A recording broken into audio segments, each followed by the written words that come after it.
जम्मू कश्मीर अलग। नाज़रीन आदाब, मैं शर यासिर आपका खैर मकदम करता हूँ सियासत टीवी के special program review of newspaper में। सियासत टीवी आपके लेकर आगाज से लेटे एक ऐसा प्रोग्राम जिसमें हम आपको आज के अखबार, आज की टीवी, आज के सोशल मीडिया की जो फैक्ट न्यूज़ उनके बारे में बताएंगे।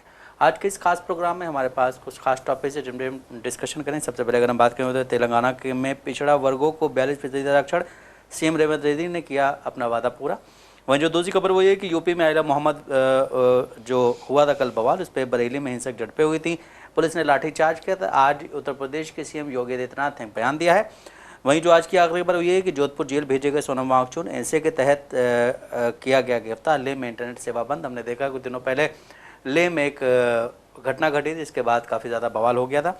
इन सब टॉपिक्स पे डिस्कशन के लिए हमारे साथ मौजूद है हमारे साथी शाहिद उमर। शायद आपका खैर मकदम। जी शुक्रिया। शायद सबसे पहले अगर हम बात करें तेलंगाना की, तेलंगाना में इस वक्त सबसे अहम चीज़ जो है वो ये कि बारिश बहुत हो रही है, उसके चलते मूसी रिवर जो है उसका पानी कहीं ना कहीं बाहर आ गया और काफ़ी जो वहाँ के निचले इलाके उन सब में भर गया। लेकिन इसी बीच हमने ये भी देखा कि सीएम रेवंत रेड्डी ने एक बैठक की। उस बैठक में वहाँ के जितने भी लोग हैं, चाहे वे जो भी निचले इलाकों में लोग रहते हैं, उनको कहाँ शिफ्ट करना, इन सब चीज़ों पर बात की गई। लेकिन वहीं दूसरी खबर यह भी है कि तेलंगाना सरकार ने राज्य के पिछड़ा वर्गों को आरक्षण को लेकर एक बड़ा ऐलान किया। सरकार ने स्थानीय निकाय चुनाव यानी लोकल बॉडी इलेक्शंस में पिछड़ा वर्ग यानी बीसीस को 42% आरक्षण देने का आदेश जारी किया है। ये बिल अभी राष्ट्रपति की मंजूरी का इंतजार कर रहा है। सरकार का मानना है कि इस फैसले से पिछड़ा वर्गों को समाज में समान अवसर मिलेगा। ये सरकारी आदेश इस साल की शुरुआत में राज्य विधानसभा में पास 2 बिलों के बाद आया है। इस बिल में शिक्षा, रोजगार और स्थानीय निकायों में पिछड़े वर्गों के लिए आरक्षण बढ़ाकर 42% करने का प्रावधान है, जबकि आरक्षण पहले सिर्फ 23% ही था। तो अब ये देखना है कि राष्ट्रपति के पास जो पड़ा हुआ उसमें मंजूरी मिलेगी कि नहीं मिलेगी। लेकिन यहाँ पे सीएम रेवंत रेड्डी ने कल ही ऐलान कर दिया है कि ये 42% जो आरक्षण है ये मिलेगा और जो स्थानीय निकाय चुनाव होंगे, लोकल बॉडी के चुनाव होंगे, उनमें जो है हम इन चीज़ों को लागू करें। देखिए, अगर हम इस आरक्षण की बात करें तो जब 2023 में इलेक्शन हुए उसी दरमियान कांग्रेस के मैनिफेस्टो में एक ये भी बड़ा मैनिफेस्टो का मुद्दा रहा कि हमारी जब सरकार बनती है तो जो आरक्षण है उसको हम 23% से बढ़ाकर 42 यानी 42% कर देंगे। अब ये कहा जा रहा है कि दोनों सदनों में यहाँ से पास कर दिया गया है। आखिरी में जो कि राष्ट्रपति का मोहर होना, उनका संरक्षण होना ज़रूरी होता है, वहाँ पर जाकर ये अभी जो रिजर्वेशन की बात करें वो अटका हुआ। लेकिन इसी बीच अगर हम बात करें तो रेवंत रेड्डी ने खुद 1 से 2 दिन पहले तमिलनाडु के मुख्यमंत्री एम के स्टालिन से मिला था। वहाँ पे उन्होंने अपने राज्य के बारे में बात की। यहाँ तक ये भी देखा गया कि उस राज्य में जो चीज़ें चल रही हैं और जो आम जनता के लिए फ़ायदा है उसको अपने स्टेट में लाने के लिए कोशिश की और उनकी सराहना की। ये भी देखा कि कुछ ऐसी योजना है जो तेलंगाना में चल रहा है और उस योजना को लेकर स्टालिन भी काफ़ी खुश हुए, उनकी तारीफ करते हुए वो अपने स्टेट में उसको लाने की कोशिश की। लेकिन इसी बीच हम बात करें कि आपको देखा गया कि 6 अगस्त को कैसे दिल्ली में तेलंगाना के मुख्यमंत्री रेवंत रेड्डी वहाँ पर लगातार प्रदर्शन किए। राष्ट्रपति से उन्होंने मिलने की कोशिश की लेकिन राष्ट्रपति से नहीं मिलने दिया गया। उसमें यह भी कहा जा रहा था कि तेलंगाना को अपमान करने की कोशिश की जा रही है। मुख्यमंत्री ने खुद कई बार कोशिश की कि हमारी बात हो जाए, लेकिन वहाँ से उनको वापस उल्टा पैर आना पड़ा, लेकिन राष्ट्रपति से उन्हें मिलने का मौका नहीं दिया गया। अगर हम रेवंत रेड्डी की बात करें तो लगातार ये उनका आरोप ये लगाते रहा कि बीजेपी नहीं चाहती कि तेलंगाना का विकास हो। हमने कल ही देखा कि तेलंगाना में जो मेट्रो 2 फेज़ का जो काम शुरू हो रहा है उसमें रेवंत रेड्डी ने आरोप लगाया था कि केंद्र सरकार कहीं ना कहीं इस काम को धीमी करने की कोशिश कर रही है। लेकिन इसी बीच खुद कल किशन रेड्डी का बयान सामने आया। उन्होंने ये कहा कि हम जब भी नितिन गडकरी से मिलते हैं तो हमारी कोशिश यही होती है कि हमारे राज्य में जो काम है उसको न रोका जाए, लेकिन बीजेपी पे गलत मनगढ़ंत आरोप लगाया जा रहा है। लेकिन टाइमिंग की अगर बात करें तो सबसे खास बात यह है कि जो लोकल बॉडी इलेक्शन होने वाले हैं उस दरमियान ठीक इलेक्शन से पहले जिस तरह से रेवंत रेड्डी ने ये कार्ड खेला है और उन्होंने जो रिजर्वेशन उसको बढ़ाकर 42% कर दिया। उनका ये कहना है कि जो निचला तबका है हम उसको और ऊपर लाने की कोशिश कर रहे हैं, उनकी असल जो जगह वो देने की कोशिश कर रहे हैं ताकि वो भी आएँ, अपनी हर जगह भागीदारी को पूरी करें। लेकिन अब देखने वाली बात होगी कि क्या इलेक्शन से पहले राष्ट्रपति की मंजूरी मिलती है, और अगर मंजूरी नहीं मिलती है तो क्या पूरी तरह से कांग्रेस गवर्नमेंट बीजेपी पे खेलने की कोशिश करेगी, और अगर राष्ट्रपति की तरफ से मंजूरी मिल जाती है तो फिर इसका क्रेडिट बीजेपी खुद लेना चाहेगी या फिर रेवंत रेड्डी लेंगे। बिल्कुल सही। लेकिन जिस हिसाब से आपने बात कही कि अभी चीज़ें फंसी हुई हैं और बहुत सारी चीज़ें ऐसी हैं यहाँ की हम देखें या फिर कहीं के बीच जहाँ पे बीजेपी शासित सरकार नहीं है वहाँ के मुख्यमंत्री का ये कहना रहता है कि हमारे यहाँ के काम उस हिसाब से नहीं किए जाते जिस हिसाब से उत्तर प्रदेश, बिहार, मध्य प्रदेश, राजस्थान, हरियाणा या महाराष्ट्र, जहाँ जहाँ बीजेपी की सरकार है वहाँ वहाँ के काम जो है बहुत ईजिली हो जाते हैं, उनको कोई फंड भी नहीं रोका जाता। लेकिन जब अगर बात आती तेलंगाना की या कर्नाटका की या फिर तमिलनाडु की या फिर केरला की या हिमाचल प्रदेश की, इन सब जगहों के, चाहे वो फिर हम बात के जम्मू कश्मीर हो या फिर क्या बोलते झारखंड हो, बिल्कुल कई ऐसे राज्य हैं जहाँ पे बीजेपी की सरकार नहीं है, वहाँ पे काम उस हिसाब से नहीं होते हैं। लेकिन जहाँ जहाँ बीजेपी की सरकार है वहाँ वहाँ के काम बहुत इजीली होते हैं। ये उन जगहों के मुख्यमंत्री का कहना है जहाँ जहाँ बीजेपी की सरकार नहीं। वहीं अगर दूसरी बात करें तो हम ये भी देखेंगे तेलंगाना में इस वक्त बारिश का दौर चल रहा है, आईएमडी ने अलर्ट जारी किया है और इसी के चलते हम देख रहे हैं कि 3 दिन से या 1 हफ्ते से लगातार बारिश हो रही है। बारिश इतनी ज़्यादा हो रही है कभी कभी कि जो रोड हैं वो बिल्कुल नदी में तब्दील हुई जा रही हैं। और सबसे अहम चीज़ ये है कि आप देखिए कि जो मेन रोड हैं यहाँ पे उनमें गड्ढे हुए हैं। जिस तरह हम आते हैं अगर तो मेहंदीपट्टनम में देख सकते हैं कितने गड्ढे हैं। तो सरकार के लिए एक ये भी अहम चीज़ होनी चाहिए कि बारिश से पहले इन गड्ढों को बंद करें, ताकि कोई भी अप्रिय घटना, अगर किसी का एक्सीडेंट हो जाता है, कोई गाड़ी गिर जाती है, तो कम से कम उन चीज़ों से बचा रहे। लेकिन जिस हिसाब से हम बात करते हैं अभी मोसी रिवर का पानी बिल्कुल ऊपर आ गया और वहाँ के जो निचले इलाकों में लोग हैं उनको ऊपर करने के, जो ऊंची जगह हैं वहाँ पे शिफ्ट करने के लिए बोला गया है। रेवंत रेड्डी ने इस पर कल जो है एक मीटिंग भी की, आज भी मीटिंग की। उस मीटिंग में कहा गया है कि जितने भी निचले इलाकों में लोग रहते हैं उन सबको आप जो है कहीं ऐसी जगह ले जाए जहाँ पे पानी ना आ सके। और तो अभी अगर आप कहीं निकल रहे हैं यहाँ सैटरडे तो कम से कम थोड़ा सा आईएमडी का अलर्ट देख करके निकलें, क्योंकि बारिश कभी भी हो सकती है। और जब बारिश होती है तो 1 घंटा इतनी ज़्यादा बारिश होती है कि उसमें सड़कें जो है बिल्कुल नदी में समा जाती हैं। वहीं अगर दूसरी खबर की बात की जाए तो है उत्तर प्रदेश के बरेली शहर में आइलम मोहम्मद ली के साइन बोर्ड को लेकर शुरू हुआ मामला शुक्रवार को हिंसक झड़पों में बदल गए। इत्तेहाद मिल्लत काउंसिल के प्रमुख मौलाना तौकीर रज़ा खान के घर के बाहर भारी हंगामा हुआ। पुलिस को स्थिति नियंत्रित करने के लिए लाठीचार्ज करना पड़ा। इस घटना ने पूरे क्षेत्र में तनाव बढ़ा दिया और भारी पुलिस बल तैनात किया गया। बरेली के इस्लामिया ग्राउंड के पास जुमा की नमाज के बाद बड़ी संख्या में लोग जमा हुए। इसी के बाद हमने देखा कल किस तरह से लाठीचार्ज किया गया। एक बैनर, एक पोस्टर, आइलम मोहम्मद का पोस्टर लेकर के लोग निकले थे जो शांतिपूर्ण प्रदर्शन कर रहे थे। उनको किस तरह से उत्तर प्रदेश पुलिस है जिसने लाठीचार्ज करके इतनी बुरी तरह मारा कि बेचारे कुछ लोग हॉस्पिटल में एडमिट हैं, कुछ लोगों की हालत गंभीर बताई जा रही, कुछ लोगों को छोटी मोटी चोटें आई हैं। लेकिन सबसे अहम चीज़ यहाँ पे ये है कि क्या उत्तर प्रदेश में कानून व्यवस्था बिल्कुल ठीक है। जिस तरह से हमने देखा कि आइलम मोहम्मद को लेकर के कानपुर से शुरू हुआ यह मामला अब पूरे हिंदुस्तान में धीरे धीरे फैलता जा रहा है। कल हमने देखा कि जो MIM के चीफ हैं असदुद्दीन ओवैसी, उनका भी बयान सामने है। इस वक्त वो सीमांचल यात्रा पे हैं अपनी, और उन्होंने बोला है कि क्या हमें आइलम मोहम्मद कहना कोई गुनाह है हिंदुस्तान में। आप देखिए कि उन्होंने कहा कि विश किया जाता है, देश के प्रधानमंत्री को हैप्पी बर्थडे विश किया जाता है, CM को विश किया जाता है, सभी को विश किया जाता है। तो ये अगर गलत है तो फिर वो भी गलत होगा।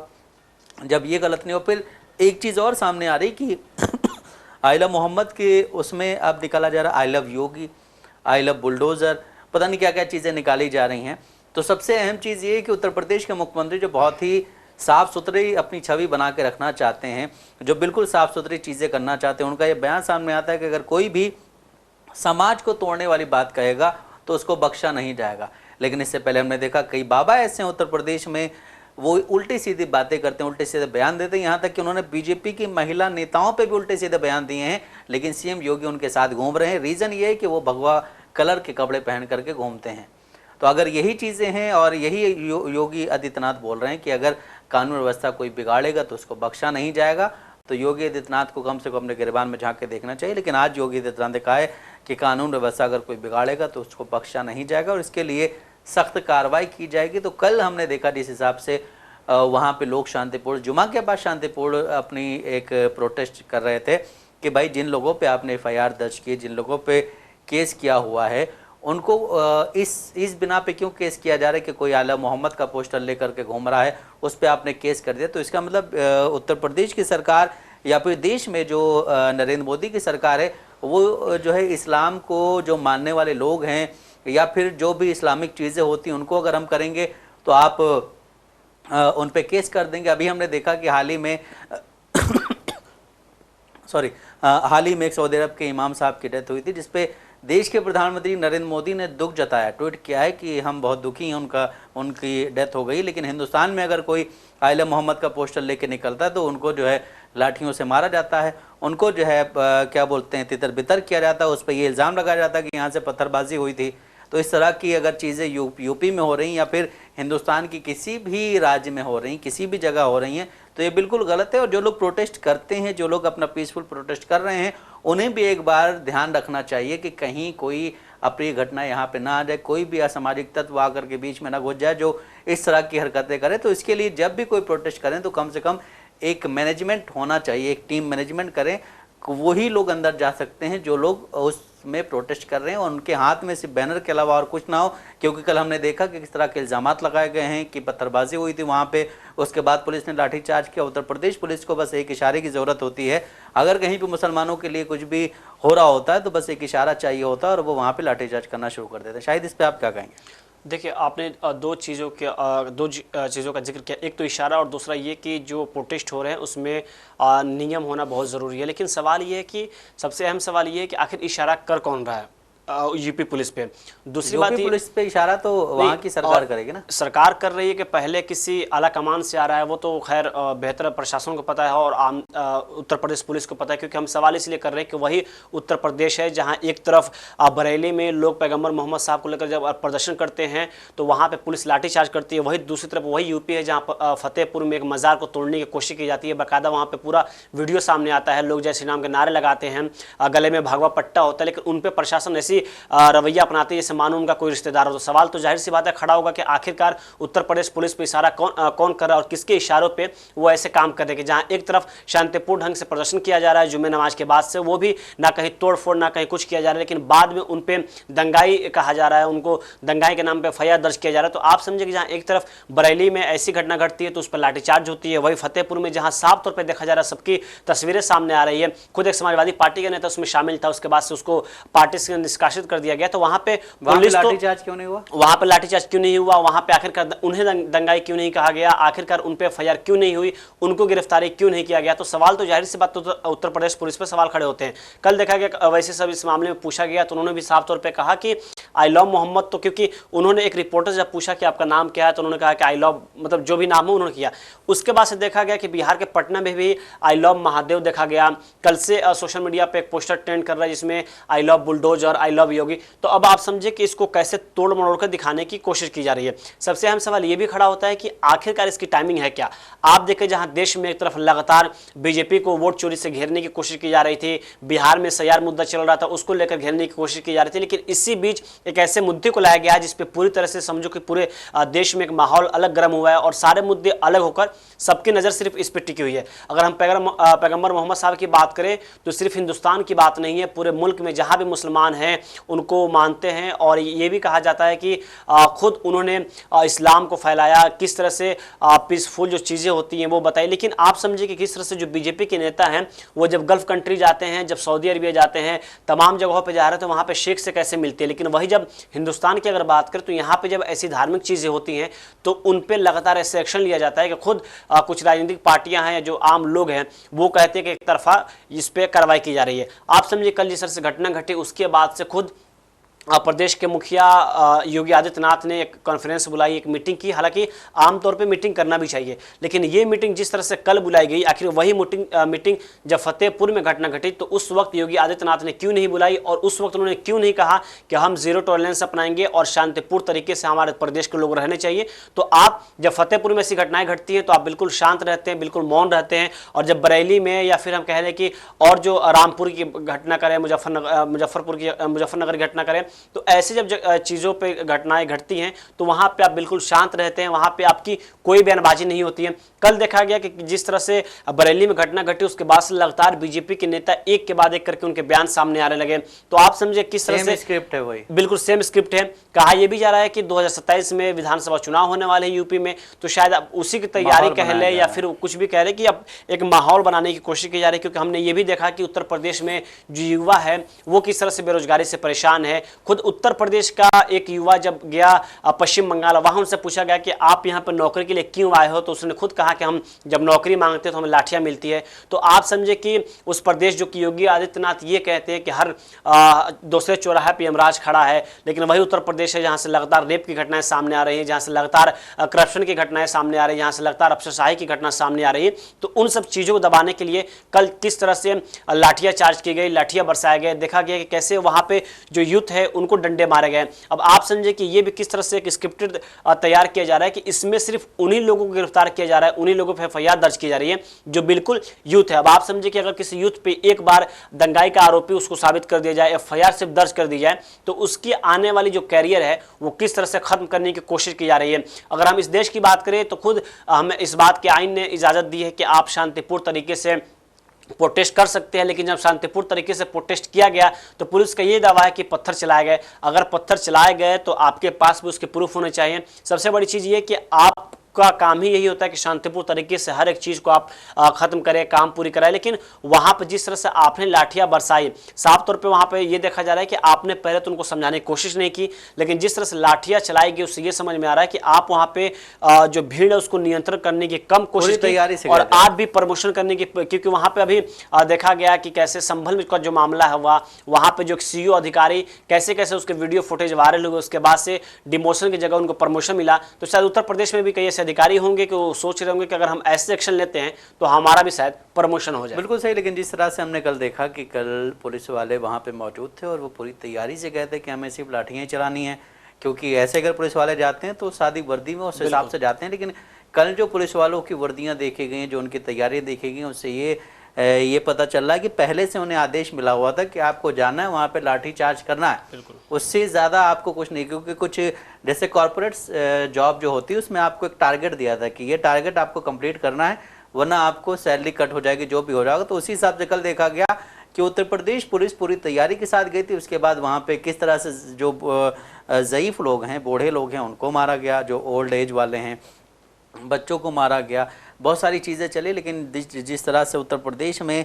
सरकार चलाई जा रही, जिस तरह से उत्तर प्रदेश में इस वक्त मनमानी की जा रही, कहीं ना कहीं वो आगे चल के इन्हीं के लिए परेशानी का सबब बन सकता है। लेकिन एक सवाल और भी है शायद कि जिस तरह से मौलाना तौक़ीर रज़ा साहब ने जब ये बुलाया था तो उनकी भी जिम्मेदारी बनती थी कि आपको बाहर आना चाहिए उस वक्त, और या फिर कुछ लोगों को बाहर भेजना चाहिए कि अगर आप कोई भी प्रोटेस्ट कर रहे हैं, क्योंकि आपको ये पता है कि हम किस राज्य में हैं और इस राज्य में जो पुलिस है या इस राज्य में जो प्रशासन है, इस राज्य की जो सरकार है वो हमारे लिए हमें कितना प्यार करती है, ठीक है। तो आप अगर ज़रा सा भी कुछ करेंगे तो आपके साथ कुछ भी हो सकता है वहाँ पे। तो कम से कम अगर आप ऐसी कोई भी रैली निकाल रहे हों या कोई भी प्रोटेस्ट कर रहे हो तो क्या मौलाना तौक़ीर रज़ा साहब का ये दायित्व नहीं बनता था कि वो खुद बाहर आकर के उन चीज़ों को बंद करवाएं, या फिर वो जो हैं अपनी एक टीम भेजे बाहर की जो लोग प्रोटेस्ट करने आ रहे हैं वो ठीक ठाक अपने घर जा सके। क्योंकि हमने अभी हाल ही में संभल में देखा था कि संभल में भी ये कहा गया था कि जब पुलिस वाले गए थे वहाँ पे तो उन पे पत्थर बरसाए गए थे, लेकिन उसके बाद हमने इतनी वीडियोस खंगालनी, इतने फोटोज़ देख लिए, कहीं पे भी पत्थर की कोई भी फोटो नज़र नहीं आई थी। हाँ, जूते चप्पल पड़े हुए तो उसकी फ़ोटो अलग नज़र आई थी। उसी हिसाब से कल भी हमने देखा किस तरह से जूते चप्पल की फ़ोटोज़ सामने आई हैं, वीडियो सामने आई। लेकिन सबसे अहम चीज़ ये कि उत्तर प्रदेश में जो सरकार चलाई जा रही है, उत्तर प्रदेश में जो बाबा का बुलडोज़र चला, उत्तर प्रदेश में जो एक मुख्यमंत्री जो अपने आप को संत बताता है, जो अपने आप को योगी बताता है, वो दूसरे धर्मों को किस तरह से, दूसरे धर्म के लोगों को किस तरह से परेशान कर रहा है। ये भी सबसे अहम चीज़ है कि कोई भी धर्म किसी भी दूसरे धर्म को परेशानी में डालने का कोई भी ज्ञान आपको नहीं देता है, वो समझाने का देता है कि आप अपने धर्म का जो है मैसेज दूसरों को पहुंचाएं। दूसरा ये कहता है कि आप अपने धर्म का मैसेज दूसरों को पहुंचाएं।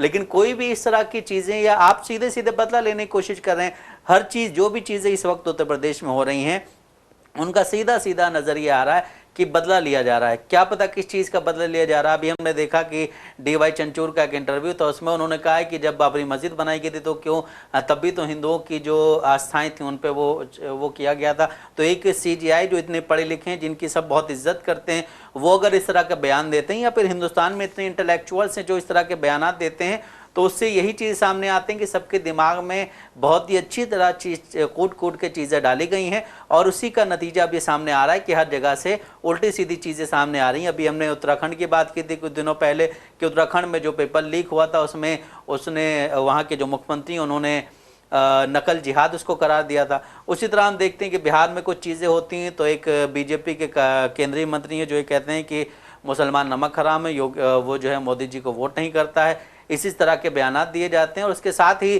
कई और लीडर्स ऐसे हैं जो उल्टे सीधे बयानात देते हैं। अभी आप देखिए कि हिंदुस्तान में नवरात्रि का सीज़न चल रहा है, गरबा का सीज़न चल रहा है, मेले का सीज़न चल रहा है, लेकिन वहाँ पे अगर कोई मुसलमान दुकान लगा लेता है तो उसको मारा जाता है। यहाँ तक कि जो बाउंसर्स होते हैं, कल हमने ये भी देखा कि जो बाउंसर्स होते हैं वो भी मुसलमान ना हो, इसलिए जो हिंदू जो एक संगठन है कुछ करके हिंदू युवा वाहिनी है या बजरंग दल, उसके लोग वहाँ जा करके सबके आईडी कार्ड चेक करें। मतलब प्रशासन बिल्कुल सोया हुआ है, प्रशासन वहाँ पे काम नहीं करेगा, लेकिन प्रशासन अगर मुसलमान कहीं पे कोई प्रोटेस्ट कर रहा हो तो वहाँ पे सबसे पहले सामने आ रहा है। जिस तरह आपने भी फतेहपुर का जिक्र किया, वहाँ पे हमने देखा कि पुलिस वाले उनके साथ साथ चल रहे थे, उनको रोक रहे थे, लेकिन वहाँ पे लाठीचार्ज नहीं की गई। तो जब सारी चीज़ें आपने इन जो संगठन ने उनको ही दे दी हैं तो फिर आप हट जाइए, उन्हीं को बीच में आने दीजिए, वही लोग काम करेंगे, वही लोग कानून व्यवस्था संभालेंगे, योगी जी खुद आकर के उनको ट्रेन करेंगे। बिल्कुल, अभी आपने जिहाद की बात की कि पेपर लीक हुआ तो लीक जिहाद, थूक जिहाद, लव जिहाद, अब शायद बेरोजगार, नकल जिहाद, माफ कीजिएगा, अब शायद बेरोजगार जिहाद आए, क्योंकि लोग कहेंगे कि ये एक ऐसी जिहादी है जो लोगों को बेरोजगार कर रहे हैं। अभी आपने गरबा का जिक्र किया, हमने देखा कि पिछले कुछ सालों में लगातार ऐसे तस्वीर बनाने की कोशिश की जा रही है कि हिंदुस्तान की जो भाईचारगी मानी जाती थी कि आप ईद के त्यौहार में लोग दिवाली में जाते थे, मुस्लिम दिवाली में लोग ईद के लिए आते थे, लेकिन अब कैसे कर दिया गया है कि आप देखिए, अभी आपने कहा कि बाउंसर जो हैं उनको भी मुस्लिम ढूंढने की कोशिश की जा रही है। तो आखिरकार इस देश का प्रशासन सोया कहाँ, या फिर प्रशासन को भी ऊपर से ऐसी अनुमति मिल गई है कि आपको इन सब मामलों में पढ़ने की बिल्कुल ज़रूरत नहीं है? क्योंकि आमतौर पे जब इलेक्शन होते हैं, इलेक्शन के दरमियान ही देखा जाता है और कहा यह भी जाता है कि इस तरह के कामों से, इस तरह से करने से कोई एक खास तबका है उसको इस पे ज़्यादा असर पड़ता है। और शायद यही वजह है कि राजनीतिक पार्टियों की बात करें तो वो लगातार इन सब मुद्दों को उठाने की कोशिश करते हैं। लेकिन उत्तर प्रदेश की जिस घटना सामने आई है उसमें सबसे अहम सवाल ये भी खड़ा होता है कि आखिरकार अभी तक बीएसपी यानी मायावती कहाँ सोई हुई है, क्योंकि वो भी अल्पसंख्यकों की बात करती हैं, वो भी पिछड़े वर्गों की बात करती है कि पिछड़े वर्गों की लगातार बात करती आती रही हैं। लेकिन जिस तरह से पिछले कुछ सालों में लगातार जो अल्पसंख्यक हैं उनको दबाने की कोशिश की गई है, उन पर किस तरह से गलत गलत इल्ज़ाम लगा के उन पर FIR दर्ज कराए गए हैं, उनको जेलों के सलाखों के पीछे छोड़ा गया है, लेकिन अभी तक बीएसपी की तरफ से कोई भी बयान सामने नहीं आ रहा है। लेकिन अब फिर से जब इलेक्शन सामने आएंगे, उत्तर प्रदेश के जो विधानसभा चुनाव है 2027 में, उस वक्त तक शायद फिर से एक बार बीएसपी पार्टी पूरी तरह से जाग जाए। लेकिन सवाल ये बरकरार हमेशा रहेगी कि आखिरकार जब इस तरह से FIR दर्ज हो रहा है, जब मुस्लिम जो युवा हैं उनको जेलों के पीछे डाला जा रहा है, तो अभी तक जो पॉलिटिकल पार्टियां हैं वो खामोश क्यों हैं? क्या वो भी हिंदू वोट न कर जाए इसलिए वो चुप हैं, या वजह कुछ और है? बिल्कुल सही। जिस तरह से हम देखते हैं उत्तर प्रदेश की मुख्य विपक्षी पार्टी जो है समाजवादी पार्टी है, उसके बाद वहाँ पे कांग्रेस भी है, वहाँ पे बीएसपी भी है, वहाँ पे कई सारी पार्टियाँ ऐसी हैं जो अपने आप को सेकुलर पार्टी कहती हैं, लेकिन ऐसे मौक़ों पे सेकुलर पार्टीज़ नदारत नज़र आती हैं। ऐसे मौक़ों पे सेकुलर पार्टीज़ का कोई बयान भी सामने नहीं आता है। अभी शायद आया हो, क्योंकि हम लोग जब तक बैठे तब तक तो ऐसी कोई चीज़ सामने आई नहीं थी। तो सबसे अहम चीज़ ये है कि हम जब वोट देने के लिए जाते हैं किसी पार्टी को, तो हम उस पार्टी को इसलिए वोट नहीं देते हैं कि वो सेकुलर पार्टी, हम उस लीडर को इस वजह से वोट देते हैं कि उसने हमारे यहाँ काम करवाया होता है। हमें काम से मतलब होना चाहिए, हमें ये मतलब नहीं होना चाहिए वो किस पार्टी से है, किस क्या बोलते रिलीजन को मानता है। सबसे पहला फोकस ये होना चाहिए कि उसने हमारे लिए काम कितना किया है। और काम करना मतलब ये नहीं कि मंदिर बनवा देना, मस्जिद बनवा देना, कब्रिस्तान बनवा देना, शमशान बनवा देना, ये सब नहीं। काम जो मेन काम होते हैं, जो आपकी ज़िंदगी से बहुत ज़रूरी चीज़ें होती हैं, आपके यहाँ रोड बनवा दिया, आपके यहाँ पानी का लाइन बिछवा दिया गया, आपके यहाँ वॉशरूम बनवा दिया गया, आपकी जो कॉलोनी, उत्तर प्रदेश में कॉलोनीज़ का बड़ा वो है, तो आपके यहाँ जो कॉलोनी आई हुई है वो बनवा दी। ऐसे लोगों को वोट किया जाना चाहिए। ये नहीं कि अगर कोई सिर्फ हिंदुओं मुसलमानों को उल्टा सीधा बोलता है या हिंदुओं को उल्टा सीधा बोलता है तो उसको कतई वोट मत दीजिए, क्योंकि वो आगे चल के आज जिस तरह हम उत्तर प्रदेश में देख रहे हैं किस तरह के हालात हैं, उसी तरह के हालात आगे चल के पैदा करेगा। दूसरी चीज़ ये भी है कि अभी हम देख रहे हैं कि हमारे यहाँ हिंदुस्तान में बेरोज़गारी दर इतनी बढ़ी हुई है, हमने अभी तक किसी भी लीडर को ये नहीं देखा है कि आप बेरोज़गारी पे बात कर रहे हैं या आप ये कह रहे हैं कि इतनी रोज़गार मतलब मिलना चाहिए या मिल गया है, जो भी चीज़ें हैं, लेकिन सारे के सारे बस ये कह रहे हैं कि फला पार्टी ने ये किया था हम ये कर रहे हैं, फला पार्टी ने ये किया था हम ये कर रहे हैं, 70 साल में उन्होंने वोट चोरी की, हमें अब मौका मिला तो अब हम वोट चोरी कर रहे हैं। इस तरह के बयान दिए जा रहे हैं। तो इससे जनता का क्या फ़ायदा होगा? जनता का फ़ायदा तब होगा जब आप उनके लिए काम करेंगे, उनको रोज़गार देंगे, उनकी जो महंगाई है वो कम करेंगे, शिक्षा पे काम करेंगे, और सबसे अहम चीज़ है कि एजुकेशन बहुत ज़रूरी है, एजुकेशन ज़रूर हासिल करें। तो नाज़रीन, जैसा कि आपने देखा, हमने आपको न्यूज़पेपर्स के ज़रिए अहम खबरों से रूबरू करा। ऐसे ज़रूरी खबरों से रूबरू होने के लिए हमारे साथ इस प्रोग्राम से जुड़े रहें, और अगर आपके इस प्रोग्राम से रिलेटेड कोई भी राय है तो हमें कमेंट बॉक्स में ज़रूर लिखें। इसी के साथ हमारा प्रोग्राम ये खत्म होता है। मुझे और मेरे साथी शायद मेरे को दी इजाज़त। आप बने रहें सियासत टीवी के साथ। अल्लाह हाफिज़।